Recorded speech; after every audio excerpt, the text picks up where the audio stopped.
صلی ونسلم علی رسولہ الکریم اما بعد اللہم صلی علی سیدنا محمد وعلی آل سیدنا محمد وبارک وسلم۔ اللہ رب العزت نے قرآن مجید فرقان حمید میں عباد الرحمن کی چند صفات ایسی بیان فرمائی ہے کہ عباد الرحمن وہ عمل بالکل نہیں کرتے۔ ان میں سے ایک تو یہ ہے کہ عباد الرحمن شرک نہیں کرتے، عباد الرحمن ناحق قتل نہیں کرتے، عباد الرحمن زنا کے مرتکب نہیں ہوتے، اور اسی طرح عباد الرحمن جھوٹی گواہی نہیں دیتے۔ میرے اللہ نے تین گناہوں کا، تین خرابیوں کا تذکرہ کرنے کے بعد فرمایا الا من تاب و آمن و عمل عملا صالحا، کہ اگر کوئی شرک سے توبہ کر لے، کوئی زنا سے توبہ کر لے، کوئی قتل کرنے کے بعد رب کی بارگاہ میں توبہ کرے، تو میرے اللہ نے فرمایا فَأُولَئِكَ يُبَدِّلُ اللَّهُ سَيِّئَاتِهِمْ حَسَنَاتٍ، توبہ کرنے کی وجہ سے میں گناہوں کو نیکیوں میں تبدیل کر دیتا ہوں۔ اس کے دو مطلب ہیں۔ ایک مطلب تو یہ ہے کہ انسان نے پوری زندگی گناہوں کے اندر گزاری، اس کا نامہ اعمال گناہوں سے بھرا ہوا، جب وہ توبہ کرتا ہے، اچھے اعمال کرتا ہے، تو اللہ توبہ کی بدولت نامہ اعمال سے گناہوں کو مٹا دیتے ہیں اور ان کی جگہ نیکیاں لکھ دیتے ہیں۔ اس کا دوسرا مطلب یہ ہے جب کوئی انسان کفر کی حالت میں ہوتا ہے، کفر کی حالت میں کافر کوئی بھی نیک عمل کرے تو اللہ تعالی اس کی جزا دنیا ہی کے اندر دے دیتے ہیں، آخرت کے اندر انہیں کوئی ثواب نہیں ملے گا۔ لیکن اگر کوئی کافر بندہ بعد کے اندر ایمان قبول کر لے تو ایمان قبول کرنے سے پہلے جتنی بھی نیکیاں کی تھی وہ کفر کی وجہ سے گناہ تھی، لیکن ایمان قبول کرنے کے بعد اللہ ان گناہوں کو نیکیوں میں تبدیل فرما دیتے ہیں۔ اگر کافر کے ساتھ یہ معاملہ ہے، مومن بندہ بار بار رب کی بارگاہ میں توبہ کرے، اللہ جہاں اس کے گناہوں کو نیکیوں میں تبدیل فرماتے ہیں وہاں اللہ اسے اپنا محبوب بھی بنا لیتے ہیں۔ میرے محبوب صلی اللہ علیہ وسلم نے ارشاد فرمایا التائب حبیب اللہ، توبہ کرنے والا اللہ کا حبیب ہوتا ہے۔ اور ایک حدیث کے اندر آپ صلی اللہ علیہ وسلم نے فرمایا التائب من الذنب کمن لا ذنب له، جو گناہوں سے پکی سچی توبہ کرتا ہے وہ ایسا ہی ہے کہ اس بندے نے زندگی کے اندر کوئی گناہ کیا ہی نہیں ہے۔ ہو سکتا ہے کہ اس رمضان المبارک کا یہ آخری روزہ ہو، میں اور آپ رب ذوالجلال کی بارگاہ میں عباد الرحمن بندوں کی جماعت میں شامل ہو کر سچی توبہ کا اہتمام کریں۔ ہر بندہ یہ کہے اللہ میں آج کے بعد گناہ نہیں کروں گا، اللہ آج کے بعد تیری نافرمانی نہیں کروں گا، اللہ میں نے اپنے ماضی کے اندر گزشتہ زندگی کے اندر جتنے گناہ کیے ہیں اللہ میں ان گناہوں کی معافی مانگتا ہوں۔ سچی توبہ کرنا انسان کا کام ہے اور قبول کرنا رب ذوالجلال کا کام ہے۔ میرے محبوب صلی اللہ علیہ وسلم کے دور میں ایک عورت زنا کے اندر مبتلا ہو گئی، زنا کے اندر مبتلا ہونے کے بعد ندامت ہوئی، وہ حضور صلی اللہ علیہ وسلم کی خدمت میں حاضر ہوئی، یا رسول اللہ میں زنا کر بیٹھی۔ آپ علیہ السلام نے رخ انور دائیں جانب پھیر لیا، وہ دائیں جانب آئی اور آ کر کہنے لگی میں غلطی کر بیٹھی۔ آپ علیہ السلام نے رخ انور بائیں جانب پھیر لیا۔ وہ بائیں جانب آ کر کہنے لگی یا رسول اللہ میں غلطی کر بیٹھی۔ میرے محبوب صلی اللہ علیہ وسلم نے رخ انور پیچھے کی جانب پھیر لیا، حتیٰ کہ آپ صلی اللہ علیہ وسلم نے فرمایا ابھی تو لوٹ جا، جب بچہ پیدا ہو جائے تو اس وقت میرے پاس آنا۔ کئی مہینوں کے بعد بچے کی ولادت ہو گئی۔ جب بچے کی ولادت ہوئی تو اس عورت کو احساس تھا، ندامت تھی کہ میں نے زندگی ہی کے اندر اپنے آپ کو پاک کرنا ہے، میں آخرت کے عذاب کو برداشت نہیں کر سکتی۔ حضور صلی اللہ علیہ وسلم کی خدمت میں اپنا بچہ لے کر آئی تو میرے پیغمبر نے فرمایا کہ ابھی اپنے بچے کو لے جا اور اپنے بچے کو 2 سال تک دودھ پلا۔ وہ خاتون واپس چلی گئی، 2 سال تک اپنے بچے کو دودھ پلاتی رہی، حتیٰ کہ جب بچہ روٹی کھانے کے قابل ہوا، ماں اپنے بچے کو لے کر حضور کی خدمت میں حاضر ہوئی۔ میرے محبوب صلی اللہ علیہ وسلم نے جب بچے کو دیکھا کہ بچہ روٹی کھا رہا ہے تو آپ صلی اللہ علیہ وسلم نے اس وقت حکم دیا کہ اس عورت کو سنسار کر دیا جائے۔ جب اس عورت کو سنسار کیا جا رہا تھا، حضرت عمر فاروق رضی اللہ تعالی عنہ نے اس عورت کے بارے میں کوئی جملہ کہہ دیا۔ میرے محبوب صلی اللہ علیہ وسلم نے ارشاد فرمایا عمر اس عورت کو کچھ نہ کہو، اس عورت نے توبہ کی ہے، اللہ نے اس عورت کی توبہ کو قبول فرما لیا۔ اگر یہ عورت پوری کائنات کے لوگوں کی مغفرت کی دعا مانگتی، اللہ اس کی وجہ سے کائنات کے لوگوں کی مغفرت فرما دیتے۔ اللہ یوں توبہ کو قبول فرما دیتے ہیں۔ تفسیر کے اندر لکھا ہے جب آدم علیہ السلام کے سامنے میرے اللہ نے فرشتوں کو حکم دیا کہ سجدہ کریں تو شیطان سجدہ کرنے سے انکاری ہو گیا۔ سارے فرشتے سجدے میں گئے مگر شیطان نے سجدہ نہیں کیا۔ میرے اللہ نے فرمایا فخرج منہا فإنک رجیم، نکل جا میرے دربار سے، تو مردود ہے۔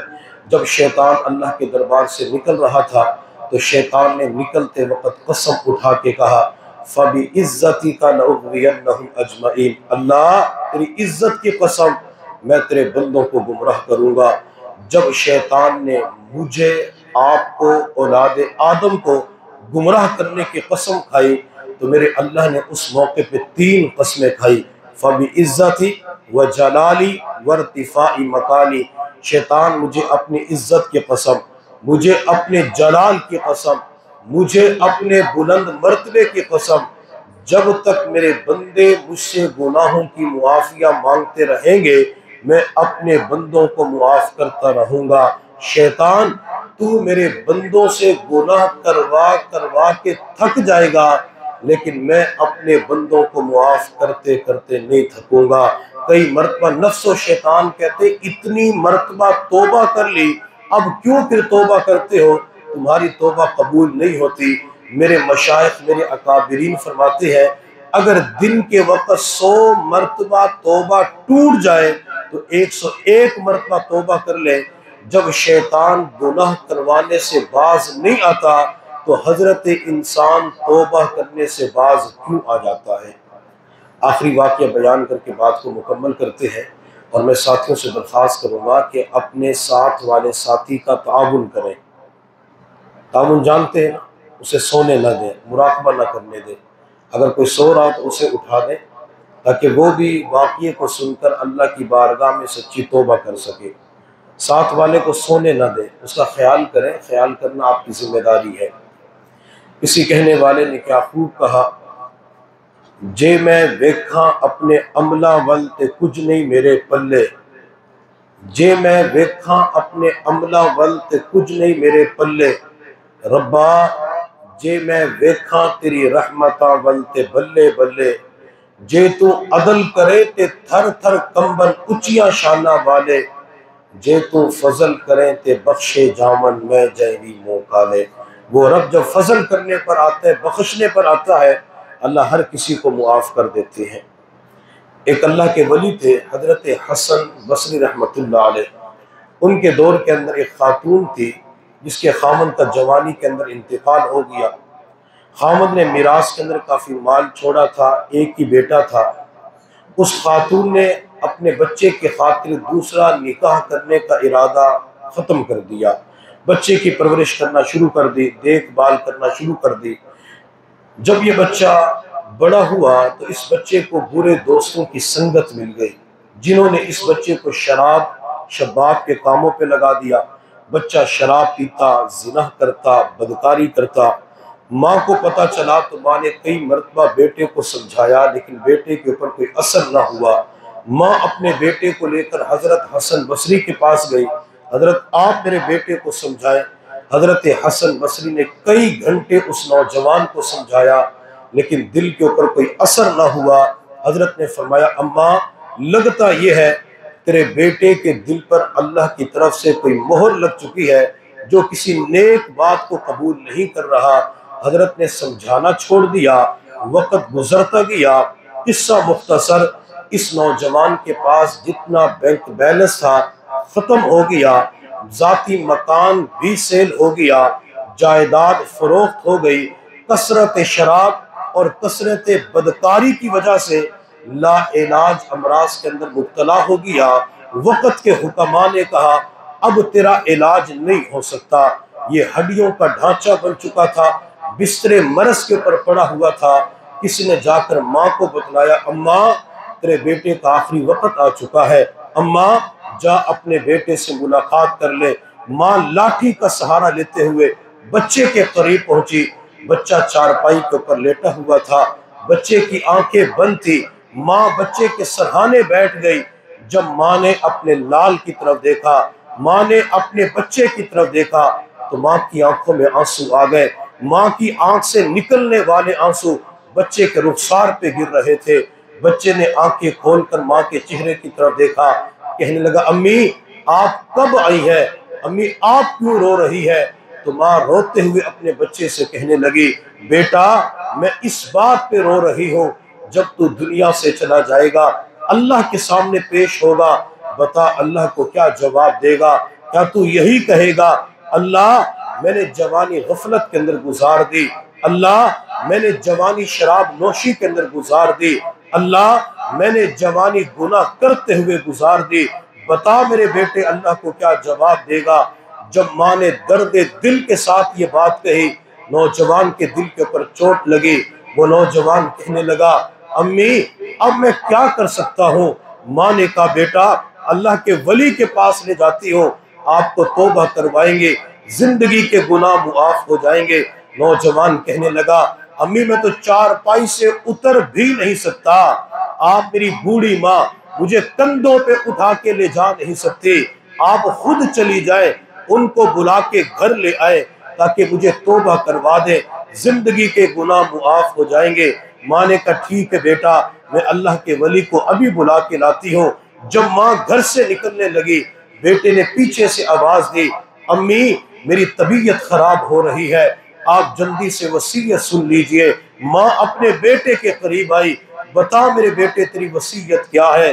نوجوان کہنے لگا امی اگر آپ کے واپس آنے سے پہلے میں دنیا سے چلا جاؤں تو حسن بصری سے کہہ دینا میری نماز جنازہ پڑھا دے، ہو سکتے ان کی نماز جنازہ پڑھانے کی برکت سے میری مغفرت کا اعلان ہو جائے۔ ماں نے وعدہ کر لیا میں حسن بصری سے کہہ دوں گی۔ ماں تیز قدموں کے ساتھ چلتے ہوئے حسن بصری کے دروازے پہ پہنچی۔ دوپہر کا وقت تھا، دروازے پہ دستک دی۔ حسن بصری نے اندر سے پوچھا کون؟ انہوں نے جواب دیا حضرت میں آپ کی شاگردہ ہوں، کیا کرنے آئی ہو؟ حضرت بیٹے کا آخری وقت ہے، توبہ کرنا چاہتا ہے، میرے گھر تشریف لا کر بچے کو توبہ کروا دے۔ اللہ کے ولی نے فرمایا تیرے بیٹے نے پہلے بھی میرا وقت ضائع کیا ہے، وہ آج بھی وقت ضائع کرنا چاہتا ہے، میں نہیں آ سکتا۔ ماں کہنے لگی حضرت میرے بیٹے نے وصیت کی ہے اگر دنیا سے چلا جاؤں نماز جنازہ آپ نے پڑھا لی ہے۔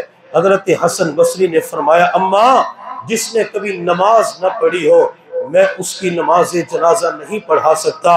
حضرت نے انکار کر دیا۔ ماں کے دل پہ چوٹ لگی، ایک تو بیٹے کا آخری وقت تھا، دوسرا استاد اور شیخ کی طرف سے انکار تھا۔ ماں بوجھل قدموں کے ساتھ آنکھوں میں آنسو لیے ہوئے اپنے گھر کی طرف روانہ ہو گئی۔ جب ماں گھر کے اندر داخل ہوئی ماں کی نظر بچے کے چہرے پہ پڑی، بچے کی نظر ماں کے چہرے پہ پڑی، ماں نے بچے کی طرف دیکھا، ماں دیکھ کر حیران رہ گئی، بچہ بھی رو رہا ہے اور بچہ دیکھ کر حیران رہ گیا، ماں کی آنکھوں میں آنسو ہے۔ تو بچے نے اپنی والدہ سے پوچھا، امی کیا حسن بصری آ گئے؟ ماں کہنے لگی نہیں آئے۔ بچہ کہنے لگا امی آپ کی آنکھوں میں آنسو کیوں ہے؟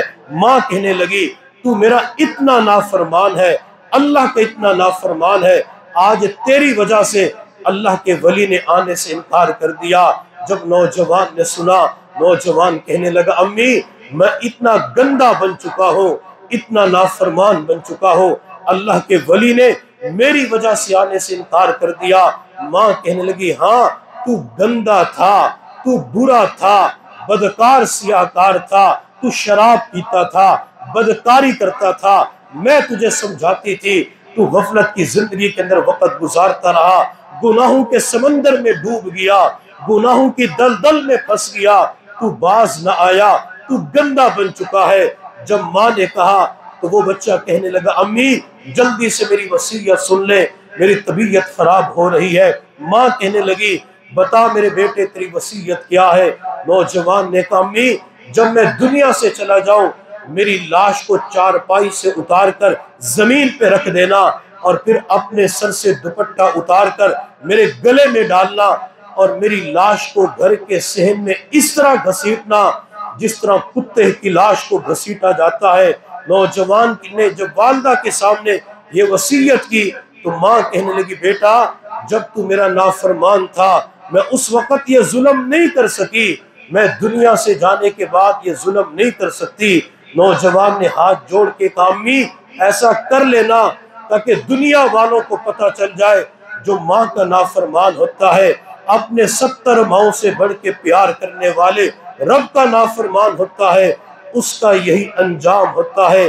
نوجوان نے یہ وصیت کی حتیٰ کہ زبان پہ کلمہ شہادت جاری ہو گیا، نوجوان کی روح پرواز کر گئی۔ ماں نے سوچا بیٹے کی وصیت پہ عمل کر لیتی ہو، لاش کو زمین پہ رکھا، سر سے دوپٹہ اتار کر بچے کے گلے میں ڈالنا، ماں لاش کو گھسیٹنا چاہتی تھی۔ اچانک دروازے پہ دستک ہوئی، ماں دروازے کے قریب گئی، دروازے کے قریب جا کر کہنے لگی کون ہے غریبوں کے دروازے پہ دستک دینے والے، کون ہے فقیروں کے دروازے کو کھٹکھٹانے والے؟ باہر سے جواب آیا میرا نام حسن بصری ہے۔ ماں کہنے لگی حضرت آپ نے تو انکار کر دیا تھا، میں نہیں آ سکتا، اب تو میرا بیٹا بھی دنیا سے جا چکا ہے، جو بڑھاپے کا سہارا تھا، مستقبل کا سرمایہ تھا، اب کیوں تشریف لائے ہیں؟ حضرت حسن بصری نے فرمایا اماں پہلے میری بات تو سنو۔ جی حضرت کیا فرمانا چاہتے ہیں؟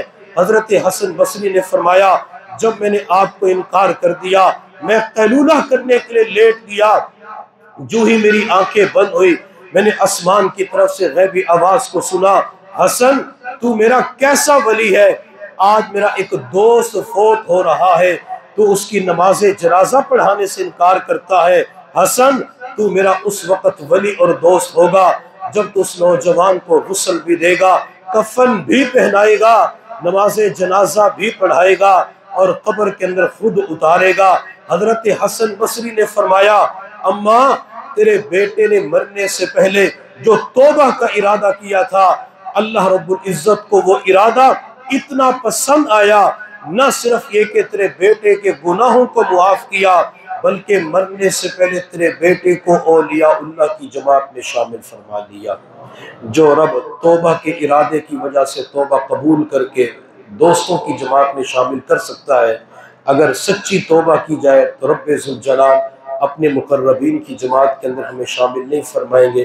اس لیے ہر بندہ اللہ رب العزت کے سامنے سچی توبہ کرے۔